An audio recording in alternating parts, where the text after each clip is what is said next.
Hi, it's Will here, and as usual, big ol' spoiler alert for the whole video. So today, we're going to be talking about the psychology of Scooby Doo.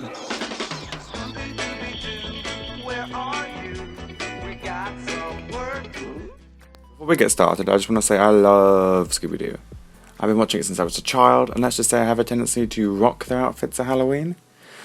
But the other day, I was thinking about a semi-recent interpretation of Scooby Doo, the Mystery Incorporated franchise, and its blatant assassination of all the female characters, specifically the dumbing down of Velma. And it got me thinking of Scooby-Doo's questionable relationship with women in their characterization. Now, of course, my input as a man is limited, so I want to hear what you all think of these differing representations of women too.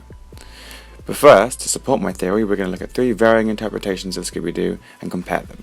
First, we'll be looking at the worrying stereotypes of Mystery Incorporated, but also the portrayal of Daphne and Velma in both the 2002 live-action movie of Scooby-Doo and its more recent 2015 adaptation, Be Cool Scooby Doo. Like, what is wrong with her? Oops. Theory 1, Mystery Incorporated and the character assassination of Velma Dinkley. Now, I'm the first to say I'm biased within this particular analysis, as I didn't much like the Crystal Cove storylines and the whole premise of the show being changed. But I also didn't like the show very specifically for the drastic changes it made to its characters. It reduced Daphne to even more of an accident-prone airhead, Shaggy to a bad friend who fights with his dog over who he's going to date, and Fred to someone who's almost worryingly interested in traps. And finally, worst of all, what they did to Velma. Velma is usually the smart as a whip character with a level head who always solves the mystery and is usually the real MVP of the Scooby Gang. But she was reduced to a love-obsessed teenage girl who would much rather obsess over Shaggy than be the brain of the operation. And what's worse is during this, she isn't portrayed positively in the slightest. She's naggy and is coming between Shaggy and Scooby's friendship, which I don't need to tell you opens up a whole load of unhealthy stereotypes about women. Now, I'm obviously not saying characters like Velma can't have romantic interests. In fact, I'm all for it. But if you compare the difference between the other Scooby-Doo interpretations where Velma has a love interest, it's very different. Take for example in the live-action Scooby-Doo movies.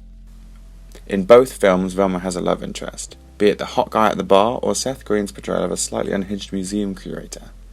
But despite this, she is still the brain of the operation. Her attraction to these guys does not affect who she is as a person or her character, but more fills out her role more. Similarly, in the Supernatural episode, Scooby Natural, despite her blatant attraction to Sam, she is still logical and stands by her belief throughout, even taking the lead in the coupling by making the first move. Now compare this to Mystery Incorporated, where her whole characterization changes. And she, while still being interested in mysteries, is first and foremost focused upon her relationship with Shaggy. Whether Shaggy likes her, or once they're in a relationship, how she can change him to her needs, even if it doesn't suit him. Not the Velma we know and love at all. Shaggy Rogers, how chivalrous of you to rebuke the advances of another suitor. Theory 2, Be Cool Scooby Doo and the less than cool Daphne. Now, controversial opinion, but I actually really liked the 2015 interpretation of Scooby Doo, as once you got over the slightly weird new animation style with their massive thigh gaps, it actually had a lot to offer, and it was really funny with a lot of references that a hardcore Scooby Doo fan like me could get.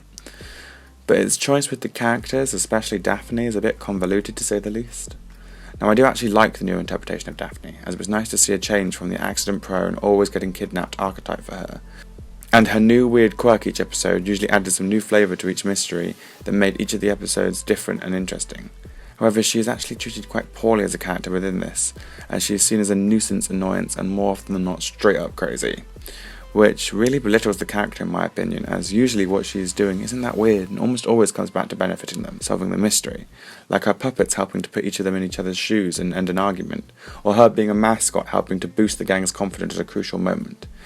And yet, because she is acting slightly out of the ordinary for a woman, or thinking outside of the box, she is shunned. Get a grip! It's okay. We've done our job. It's time we made the ultimate sacrifice. Theory 3, Scooby Doo the movie and the righting of wrongs.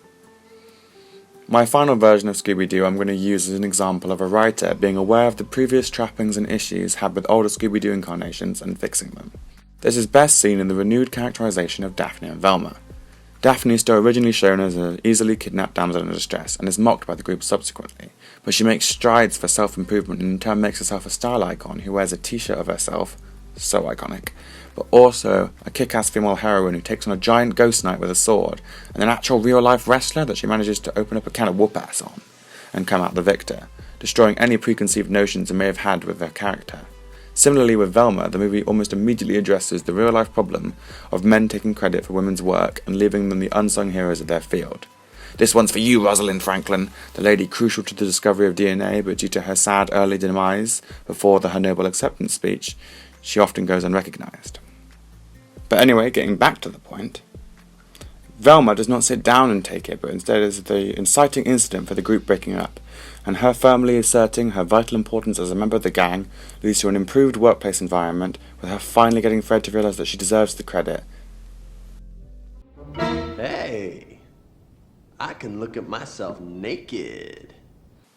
So, in conclusion, I'm not saying Scooby-Doo is sexist in any way. In fact, having a character like Velma around for so many years has given people of multiple generations an example of a smart and deductive female role model. I'm just saying it's worth recognising some of the more questionable representations of women that media can accidentally perpetuate without realising.